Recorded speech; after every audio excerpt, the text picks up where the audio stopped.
Hello World Civ, and welcome to week 14. We are just about done. We're almost finished with the semester, so that's exciting, and we're going to be able to get through it. Now, the situation with the strike has not been fully resolved for next semester, and of course the reminder is that we are having a strike on this Tuesday and Wednesday, 27th and 28th. And so I will not be answering any emails. I will not be grading. I will not even be logging on to Canvas for those 2 days. That's all I can do to show support and solidarity with my colleagues. And if any of you want to help or participate by going, the professors would be more than happy to have you show up in solidarity. But that'd be something up to you if you decide you wanted to do. And I realize that some of you may not even support it, which I totally respect. I mean, the bottom line is what I want you to understand is why I feel that it's something that we need to do. And I mentioned this in one of my other announcements, but I just thought I want to go over this really briefly before I talk about this next week's work on why this is happening, at least enough from my end.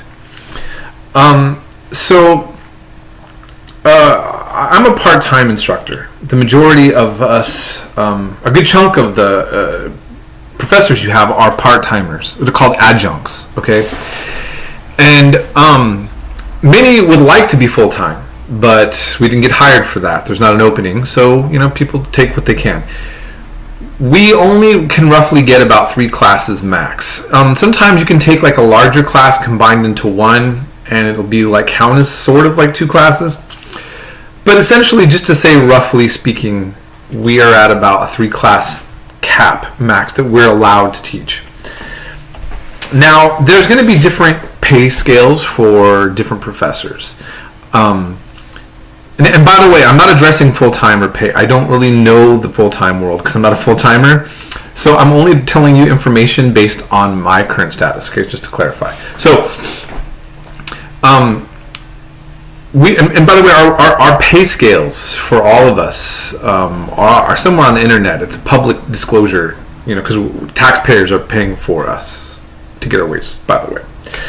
Just like police, fire department, all that kind of stuff. Anyhow, so we're roughly making a little under $2,000 or a little over $2,000 a month. That's it.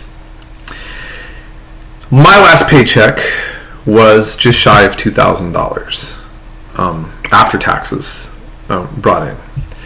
So that's what we're making. That's not a grotesque amount of money, is it?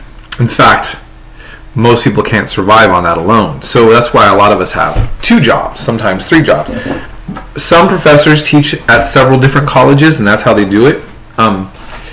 I worked at a child center, education center in Portland for several years, where I literally gave bottles and changed diapers of infants and helped out with pre-K kids and did that along with being your professor. Then after that job, I worked at a consignment shop where I moved furniture and arranged teacups, which, I don't know, that job was cool. But that's what I had to do to survive and take care of my own child, right? And so I'm just pointing out that we're not like living high off the hog, as they say.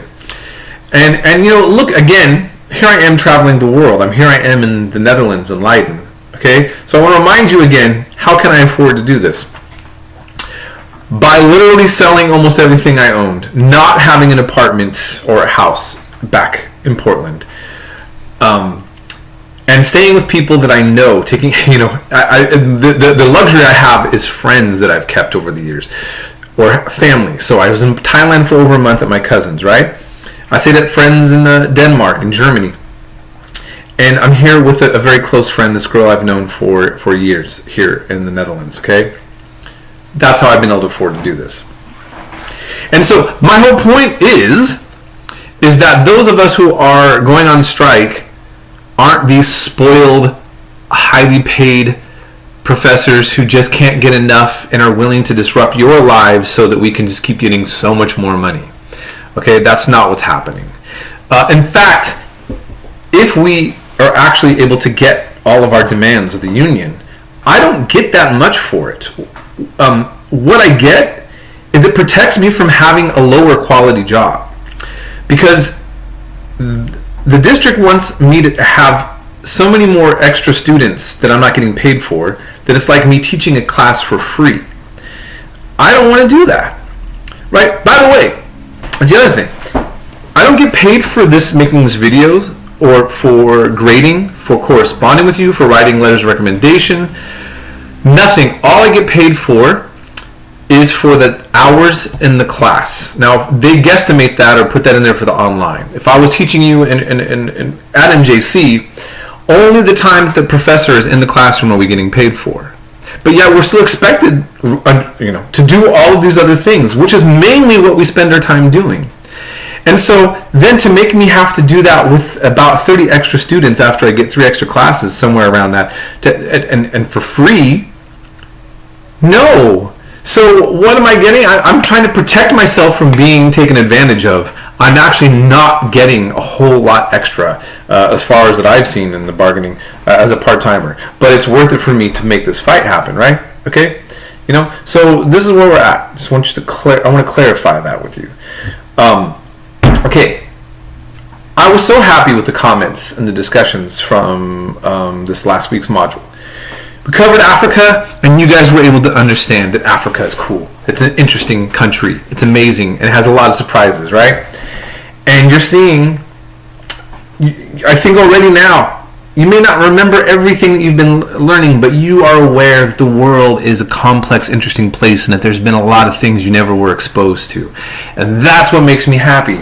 Because when you understand that, you start to take a pause for a bit and say, whoa, well, what is going on over here? Like, what's the deal, right? And, after you do that, let me just tell you, if you take my 107 class, or my 105 class, or if I ever was teaching US 102, which I barely ever get to, you would see that the benefit of explaining why the world is in the place it is now. History is so important. It's so important. And if people really had an understanding of it, there's all these cliches about knowledge is power, history repeats itself, and blah, blah, and if you don't know the past, you're going to commit to all this kind of stuff. Well, whatever about all these nice little sayings. The bottom line is, if you know the story of humanity and all of our wild variety, and if you understand how this all links together, then when it comes to these big political discussions, you're going to have a better understanding about what's really happening, and you're not going to be duped by these manipulative, terrible people on a lot of mainstream media and AM radio. And I'm talking about left, right. It's not liberal, it's not conservative, it's corrupt, and it's low quality. And it's biased towards party interests look, CNN is very pro-Democrat and Fox News is 100% Republican, period. Done. Okay? It's very clear.